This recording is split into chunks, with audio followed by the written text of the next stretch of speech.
Bom, então agora a gente vai falar sobre aceleração vetorial e depois, posteriormente, iremos responder alguns exercícios sobre aceleração vetorial, certo? Então, essa minha aceleração vetorial, para eu poder calcular ela, eu utilizo a equação de uma aceleração real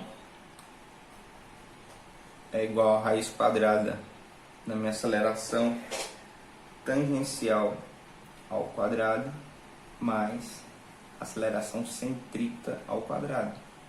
Então, com essa equação aqui, eu consigo calcular a minha aceleração vetorial, ou seja, a minha aceleração vetorial ela tem duas componentes, a tangencial e a aceleração centrípeta. Então, temos que entender como é que funciona essas duas componentes. Então, ela é basicamente o seguinte: se eu tiver em apenas uma reta, certo? Se eu tiver em uma reta, eu vou ter uma aceleração tangencial, que normalmente é o que a gente trabalhava, que é a minha aceleração normal, certo? E se eu tiver dentro de uma circunferência, eu vou ter uma aceleração centrípeta. E o que seria essa aceleração centrípeta? Se meu carro estiver aqui neste ponto, essa aceleração centrípeta sempre vai estar apontando para o centro, certo? Ou seja, a aceleração centrípeta sempre vai estar apontando para o centro.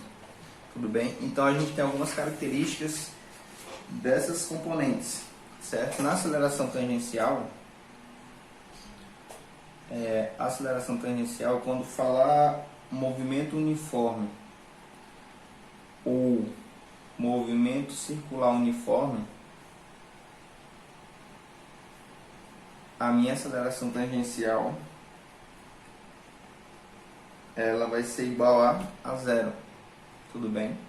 E quando fala movimento uniformemente variado,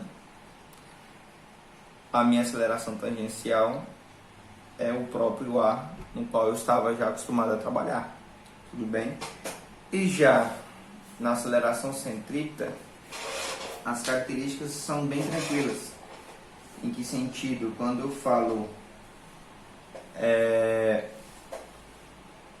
movimento circular uniforme, ou então movimento uniforme dentro da circunferência, para eu calcular essa aceleração centrípeta,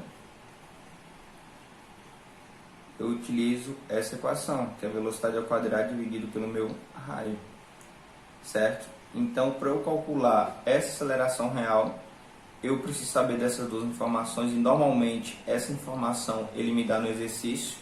Se não me der no exercício, eu consigo calcular com as equações que a gente utilizou no primeiro bimestre, tudo bem? E preciso saber dessa informação, que é a minha aceleração centrípeta. E a aceleração centrípeta, ela está presente no movimento circular uniforme, ou no movimento uniforme na circunferência, né, que é a mesma coisa, certo? E para eu poder calcular isso aqui, eu utilizo essa equação, ok? E claro, se eu estiver numa reta, a única aceleração que eu vou ter vai ser, teoricamente, minha aceleração tangencial, que é a minha aceleração. E se eu estivesse numa reta, a minha aceleração centrípeta é igual a zero, porque a aceleração centrípeta se trata de uma circunferência e ela sempre aponta para o centro. Bom, então como seria essa representação? Tudo bem? Representação da aceleração vetorial, né? Ou então a aceleração padrão, tá? Então eu estaria numa circunferência, ok? E vamos supor que aqui eu tenho o meu móvel, ele está na circunferência, tá? Então isso aqui seria a minha aceleração apontando para o centro, a minha aceleração centrípeta, a minha componente aqui é um vetor, tá? E tangencialmente, como é que eu poderia representar? Tangencialmente, eu teria a minha aceleração tangencial aqui, certo? E a partir dessas duas componentes, eu conseguiria medir o meu AR. o meu vetor R. E para eu poder calcular, medir esse vetor R, certo? Isso aqui, eu utilizo essa equação. A tangencial normalmente ele dá no exercício, né? Que é a minha aceleração, que eu já estava calculando já. E a aceleração centrípeta, eu utilizo essa equação, certo? Então, a partir dessas duas componentes, ela me gera o meu resultante, que é a minha aceleração vetorial, que é a minha aceleração padrão. E para eu calcular essa aceleração padrão, eu utilizo essa equação, ok? Então, a gente vai começar a resolver os exercícios resolvidos para depois resolver os exercícios indicados. Tudo bem?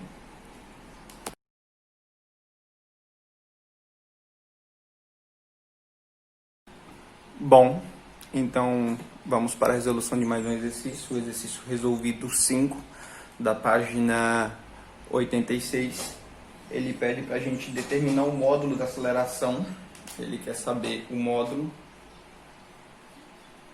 ou seja, o tamanho dessa aceleração de um ponto material que descreve um movimento circular uniforme. Então, se a gente está no movimento circular uniforme, a gente já tem que saber que a minha aceleração tangencial é igual a zero. Tudo bem? Com velocidade de 4 metros por segundo. Então tem um ponto material com essa velocidade. Sabe-se que o raio de curvatura da trajetória é 2 metros. E ainda ele me dá o raio de 2 metros. Certo? Então, para eu calcular o módulo dessa aceleração, no caso vetorial, aceleração real, eu tenho que ter a raiz quadrada da aceleração tangencial mais a minha aceleração centrípeta. Isso aqui também está ao quadrado, isso aqui está ao quadrado, certo? Quando ele falou movimento circular uniforme, é porque a minha aceleração tangencial é igual a zero, essa componente. Então, isso aqui eu já sei o resultado, então eu vou calcular agora a minha aceleração centrípeta. Então, minha aceleração centrípeta é minha velocidade ao quadrado dividido pelo meu raio. Qual o valor da minha velocidade? É 4, certo? Está ao quadrado. E o meu raio é 2. Então, 4 ao quadrado, 16. E aqui eu mantenho 2. 16 dividido para 2. 8, se é a aceleração, metros por segundo ao quadrado. Então, a minha aceleração centrípeta é 8 metros por segundo ao quadrado. Então, para eu calcular o módulo da minha aceleração real, certo?